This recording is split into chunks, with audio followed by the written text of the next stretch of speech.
Welcome to Byju's IAS and welcome to our weekly roundup of international events, which we prepare so carefully, so lovingly for the aspirants of civil service examinations.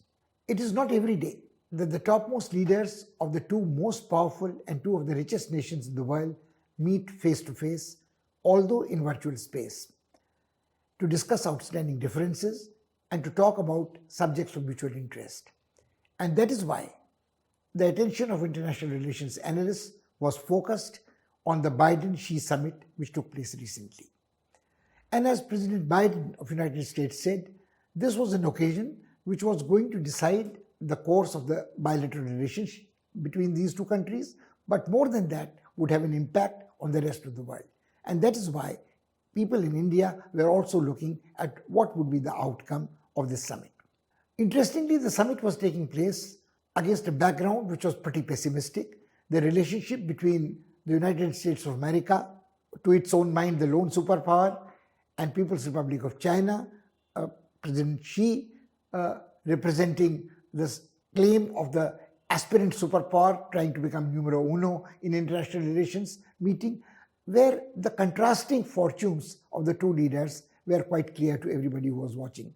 Biden seemed to be beset with all kinds of difficulties, opposition from his own party members in the Senate about his very ambitious infrastructure plan of $1.25 trillion, while in contrast, Xi was emerging very triumphant, victorious from the sixth plenum of the Communist Party, which had almost ensured that he would be given a chance to lead China for the next 5 years in the next year's party congress. So there was this contrast between the two. There also was concerns about the health of Biden, who didn't seem to be very sure with himself, was at times clearing his throat too much, his gait was a little wooden, and there were concerns about his health.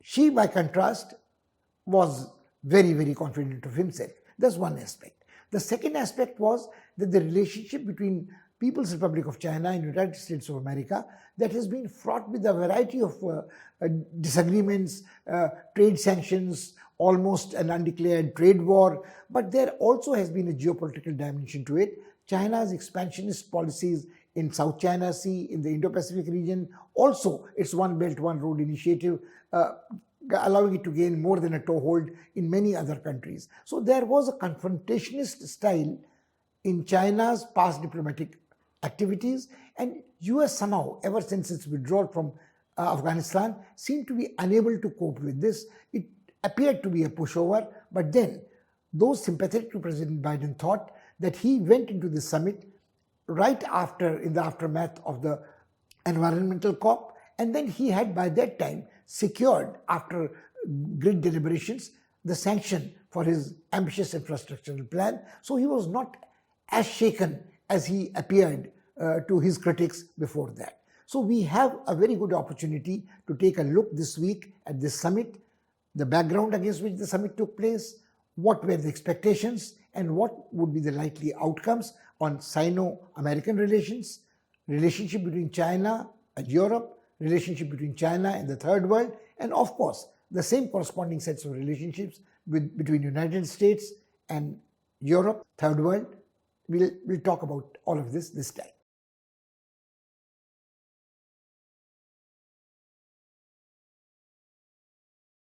Let us try to focus on the key words which were being used by the two protagonists who faced each other at the summit.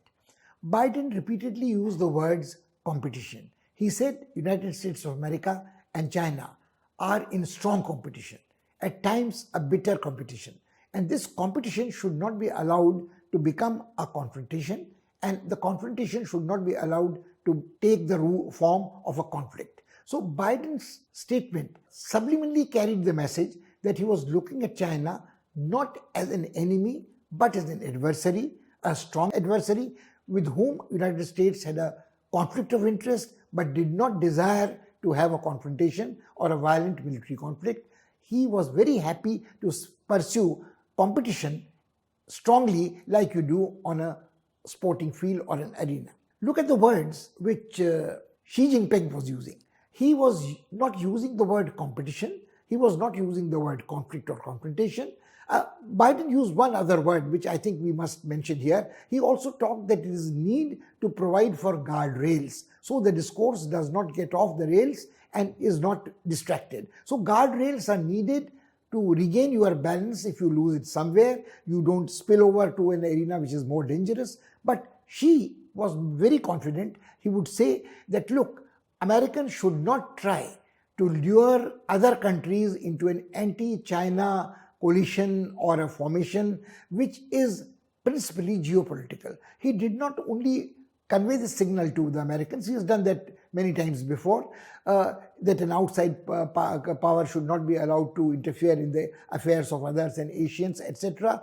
A revival of a spirit of Panchsheel, very, very hypocritically, if one might say so, in India. But he was also conveying to the Asian nations that they should not fall into the trap of drawing small geopolitical circles. Now, the message was not lost in anybody. What does it mean, small geopolitical circles? Which means that there should be a large geopolitical pattern which China approves of. That is all right.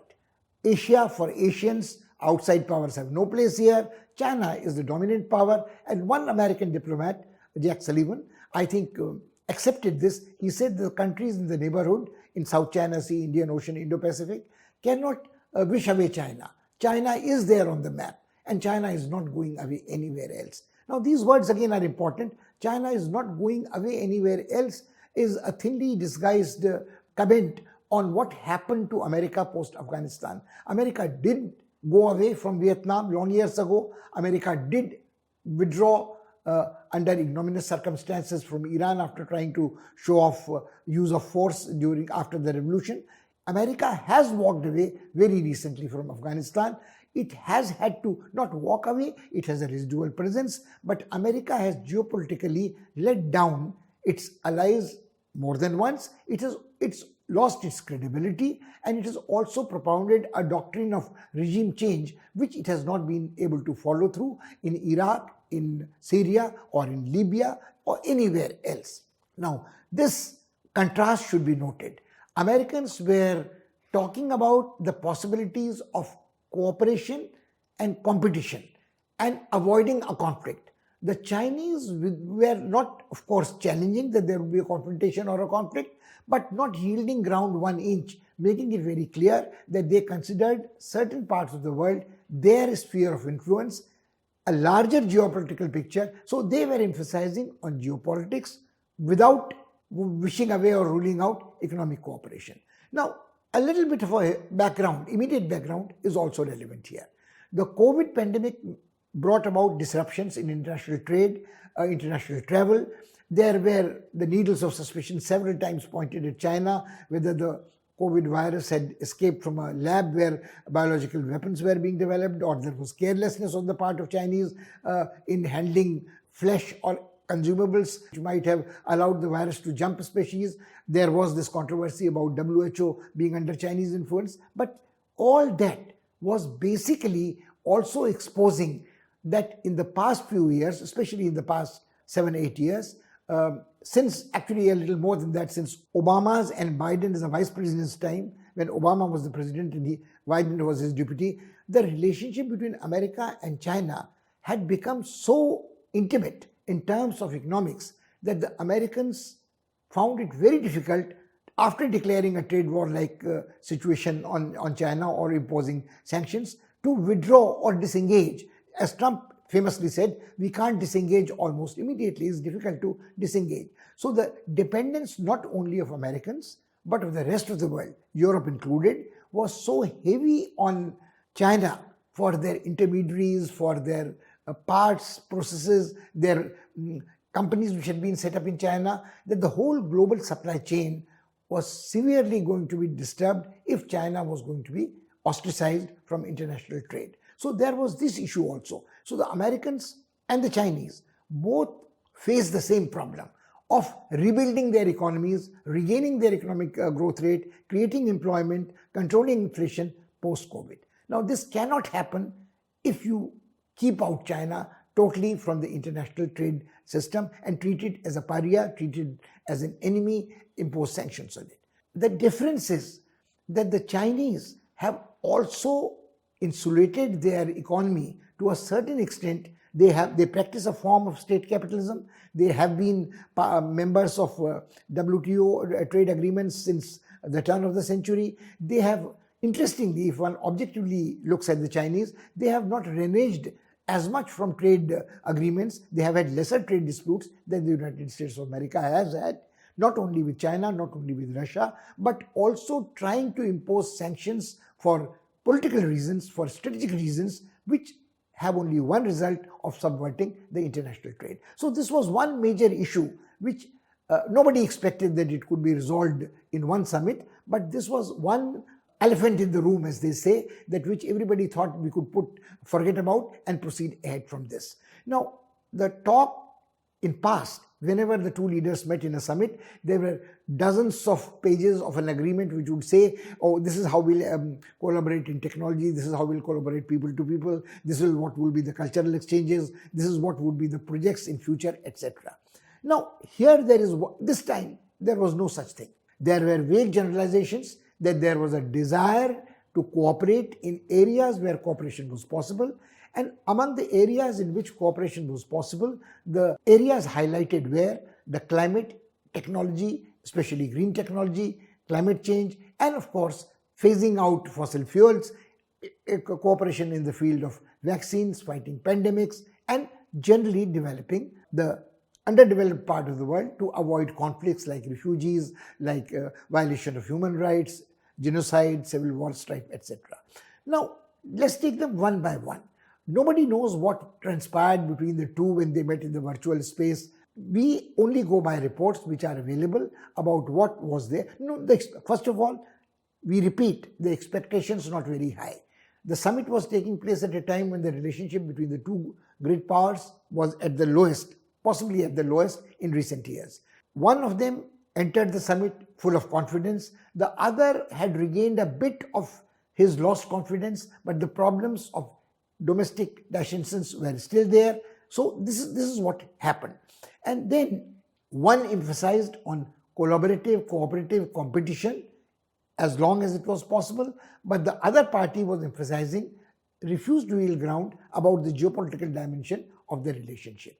Now, the best case scenario is that both China and United States of America, that these two leaders, Biden and Xi Jinping, realize that nothing is going to change dramatically in their bilateral relationship in next 5 years, maybe a little more. So this is going to be this jockeying of power. There is going to be skirmishing. There is going to be give and take on the chessboard, and you would like to gain relative advantage. But the geopolitical dimension is something which they can't control unilaterally. There might be small flashpoints which trigger a confrontation, if not a direct conflict, between these two superpowers. We shall talk about the strategic dimension a little later. But before we move over to that topic, we would like also to explore a little more in detail the possibilities of collaboration, cooperation, or competition in the economic field. The problem is the American experts keep saying that the Chinese economy is artificially heated up. The bubble is going to burst very soon, and there were these kinds of apprehensions expressed when recently a great infrastructural company could not repay its debts, could not service its interest burden. It was bailed out just in time by the Chinese government, but there were ripples of this meltdown down the infrastructure sector in China. The interesting part is this, that there are problems which China is coping. We talked about the sixth plenum, and a historical document, that only the third one in the whole history of revolutionary China was adopted in this plenum, which accepted the role, a critical role played by Xi Jinping as a unique leader. But what it said, what Xi Jinping emphasized in that is that although China has progressed economically greatly, dramatically ahead of anybody else, but there was great need for sharing prosperity. So this was a thinly covered statement which accepted that the benefits of economic development had not been equally distributed. The gap between the extremely rich entrepreneurial Chinese under the state capitalistic model had not filtered down to the common people, and there was resentment against that. So he talked about two things. He talked about shared prosperity and he talked about social responsibility. And the social responsibility was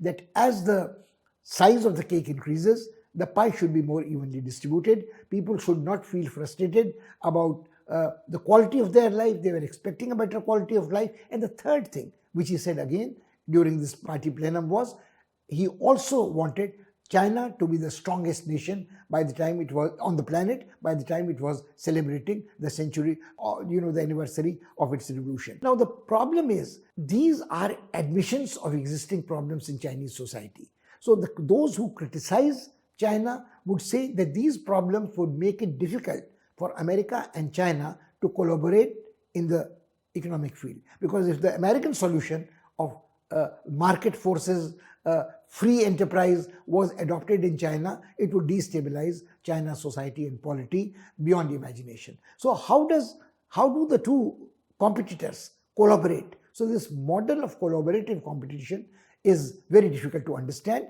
The only thing which supports this is that there are a whole lot of powerful, influential American companies who would like to do business with China in any emerging field, whether it is mitigation of fossil fuel use, it is green technologies, it is harnessing wind power, it is cutting edge technology. But then there is also the threat that once you collaborate in these fields, the Chinese past record of piracy, of copycatting, and then using it to their advantage is very much there. So it is going to be a long time after the corona shock that the USA would trust, US government would trust, or administration would trust China with anything of this nature, cutting edge technology and so on. So this is what makes the problem difficult. And then we shall discuss other aspects of this problem. When we come to the geopolitics, it is quite clear what are the issues which divide China and the United States of America and divide them bitterly. We talk generally about China's adventurist, expansionist posture in South China Sea, but I think far more volatile and far more explosive is the situation in Taiwan, in South Korea, and in Japan. And then, of course, in South China Sea, as far as India is concerned. On the fringes, Philippines, Vietnam make a difference, a very great difference. But we shall first of all focus on what divides them most bitterly. As far as China was concerned, it could go back from the summit and Xi could tell his countrymen that Biden had accepted that he stands by the United States of America's commitment to one China. It doesn't recognize Taiwan. It only has an unofficial relationship with Taiwan. There is a bit of a doublespeak here.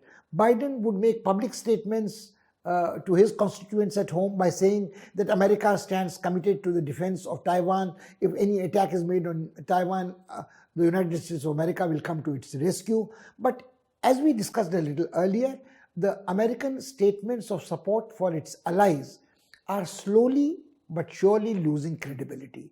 So it hardly stands to reason that the United States of America under President Biden or under any other president would disregard the People's Republic of China and opt for Taiwan against People's Republic of China. This is not just a question of the asymmetry of military power. It is pure, simple, common sense, economic, environmental, technological, large, most populous nation in the world, largest market, technologically competent, permanent member of the Security Council, militarily powerful, having lots of economic muscle, greatest creditor, largest creditor of the United States of America, tentacles over 120 countries through One Belt, One Road, and Taiwan. Taiwan recognized by not more than a dozen or odd countries. Some of them are mini micro-states in the Pacific region, and they also have been changing camp. So that's one part.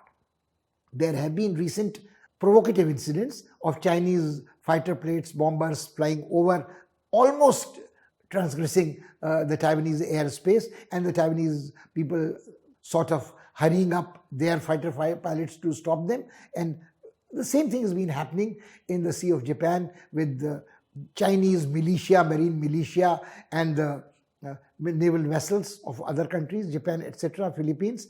But then these are bits of posturing. One would say that these were posturing to convey to America that if you want to collaborate, cooperate with China, have an even, balanced, peaceful relationship, cordial, if not very friendly, at least stable for the next few years, you will have to concede the Chinese claims, geopolitical claims of spheres of influence, about its territory, which was separated from it years ago when the Communist Chinese Revolution was successful and Taiwan became a refuge of Generalismo Chiang Kai-shek, or you would have to concede that China is legitimately, should be accepted by the United States of America as the predominant power in the Indian Ocean region. So as long as the Americans have left it to the AUKUS, left it to the Quads to look after their back, is one thing. But the Chinese know that no other country in this region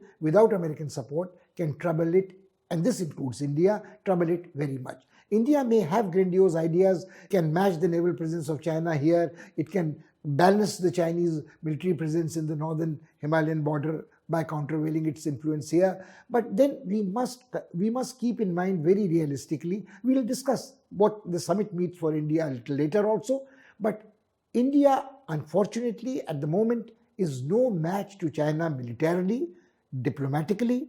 Diplomatically, we mean India is not a permanent member of the Security Council. India doesn't have veto rights. And China's veto rights not only protect Chinese interests, they provide a shield and a sword to countries who are allied to China, who have chosen to become proteges or client states. That's one. China has had much deeper pockets than India. It has spread the One Belt, One Road initiative, and it has laid a debt trap through its various assistance schemes, where countries are so indebted, so beholden to China, it's very difficult to get out of its clutches, to put it bluntly. Take, for instance, the case of South Korea. Now, South Korea has a relationship which is delicately balanced between America and China. It accepts American protection.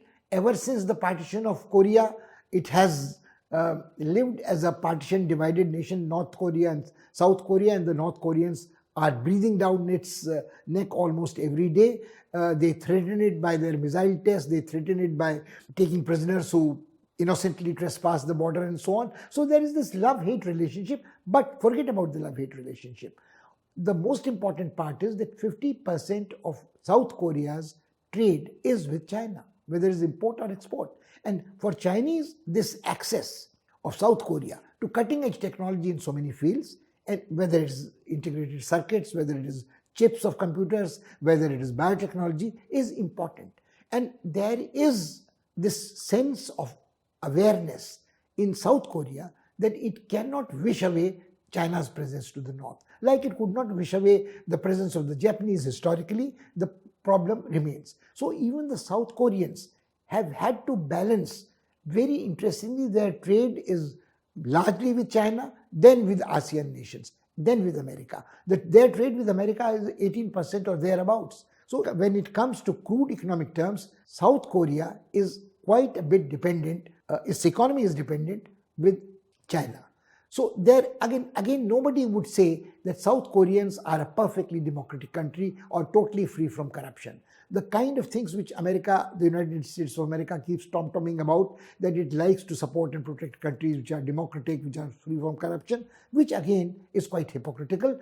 Why we are mentioning this again is not to criticize America, but to say that at the summit, the expectations and the outcomes were related to the not only posturing and the rhetorics, and when we are trying to examine the relationship, we will have to do it very clearly. Now we turn towards Japan. And when we come to Japan, we again realize that a new Prime Minister, the 100th Prime Minister, Kishida, again is heading a coalition. Again, he's a suave diplomat.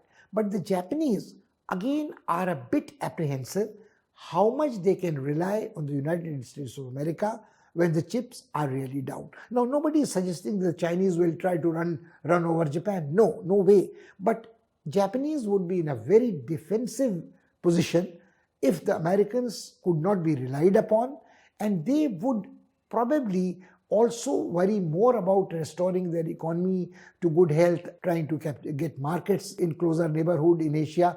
They also have a very interesting relationship between with the Koreans. The Koreans keep saying that during the Second World War, the Japanese had committed atrocities against the Koreans. They had used women as comfort women. They had used Korean citizens as slaves, and the compensation to be paid for this. Now, the Koreans, South Koreans, of course, always argue that when the settlement was made in 1965, all these claims were written off. But then this irritant continues. So as far as an anti-Chinese front of Taiwanese, South Koreans and Japanese is concerned, there are wheels within wheels. There are internal conflicts, there are hurt egos, they are harking back to the past, there is question of guilt or reprisals or redressals to be made. But the fact remains that this portion, China has certain geopolitical advantage, economic edge over America. We are not discussing Russia in great detail in this episode. We can't wish away that at the moment the coincidence and convergence of the Chinese and Russian geopolitical interests in this region, disputed islands, whether it is in Kuril Islands, Senkaku Islands, whether it's partly Paracel Islands, whether they are the artificially created islands, you have tacit support of Russia for whatever China is doing here, because it is cutting down America to size. So there we cannot say that the summit between Biden and Xi did not have in the background the spectral present, the ghostly present of Putin's Russia as well, that how it would behave, so on. So we must keep in mind this strategic picture. We have discussed in past, is worth repeating very briefly, the impact of China on the ASEAN, their dependence on China for trade, other countries on the mainland members of ASEAN like United Vietnam, like Cambodia, like Thailand, which are so dependent on China that it is difficult to imagine then they can get away. Take a country like Myanmar, a country which is almost an ostracized pariah country, a country taken over by the military junta, but a country trying to fight secessionist movements in its peripheries of the border. But then there is no possibility of all these problems resolving in near future, or Chinese withdrawing from their interference in these skirmishes. The Burmese military cannot survive without Chinese support. The Thai military, putting in front a shield of monarchy, cannot survive for long unless they know that the Chinese will come to their support. So you have the same position practically in a dynastic socialist succession which is about to take place in Cambodia. So you have this situation, and you have these countries in ASEAN very worried about either spread of fundamentalist Islam or feudalism or dynastic succession or ethnic conflicts, whether it is Malaysia or whether it is Indonesia. So we have all this in mind, and this should not be forgotten, that all this has a bearing on the bilateral relationship between America and China, as also of the rest of the world. One other thing before we move on to the Indian interest in this summit. We talked about geopolitics, and soon after the summit, something interesting, a news item was there, that it was discovered by the Americans through satellite imagery that the Chinese were building up a naval base secretly in a port where they had received some facilities from UAE. So the American Department of State people met the Crown Prince there repeatedly, gave them the evidence of the satellite imagery that the Chinese were developing a naval base, not a trade port facility. And the UAE took no time in declaring that it had no approval, it had given no approval to any such thing, and the construction was stopped and the barricading, etc., was dismantled. But this is something which is at one place, which is basically for Americans to feel happy about, that after the summit they could interrupt the Chinese geopolitical machinations, conspiracies in a territory which was very close to America, almost a military ally. So keep this in mind, that the Israeli relations with UAE and Saudis has been improving, normalizing, Israel being a very close ally of Americans, but then the Chinese not yielding ground easily here. They have already got a naval base in Djibouti, they have got control of a port in Sri Lanka, they are pretty active in Myanmar, Burma. One of the reasons they support the military junta there is the geopolitical. So This also should be a matter of concern. This is an unresolved issue after the summit. Even after the summit, there is no guarantee that the Chinese will accept that this is the red line. Chinese don't need any guardrails. They are not provoking, but they are daring. And the Americans are talking repeatedly of guardrails, which is not very reassuring, especially for strategic friends like India. This brings us to the concluding and the most interesting part of this discussion. What are the takeaways for India out of the summit? The Indian Foreign Minister has very correctly said that the relations between India and China are going through a bad patch. Actually, they are going through a very bad patch. They are going through probably the worst patch in recent decades. And this is because the Chinese have determined to become number one world power by the time they celebrate the anniversary of their revolution. They already are very close to it, their target, and the Chinese have got the Americans into a corner where they wanted them to be. This summit proves that the Chinese leader Xi Jinping is far more confident and he doesn't have any constraint to make any concessions to America. So if he doesn't have to make any constraints to the United States of America, it is very difficult to imagine that he would make any concessions to India. There was a time when we thought we were complacent that the Chinese would have to make concessions to us because they want us not to go to the American side. But the Americans wooed over India much too easily during the time of Mr. Atal Bihari Vajpayee's prime ministership, and ever since the Chinese know that the Americans have got India on their side, so they don't really have to worry. As long as they can put pressure on America, they know the Indians would have to follow the American lead. Unfortunately, the Indians have fallen much too easily in the trap of Quads, in the trap of trying earlier before that, of playing a decisive role in Afghanistan commensurate with its size. And obviously, it is childish to believe that the Chinese would allow India primacy even in South Asia, where they have got India encircled on all sides by countries from Pakistan to Sri Lanka to Myanmar to a certain extent Nepal, where the Chinese influence is much greater than what the Indian influence is. And the Indians have to be on their guard that this might not happen in Bangladesh, this might not happen in Maldives, and so on. So we should be careful about being optimistic that this summit, while this stabilizes the relationship between America and China, would necessarily bring down the temperature in the Sino-Indian relationship. We would have to cope with hostility, Chinese hostility, not overt, but certainly covert. And this is all we have for you this week.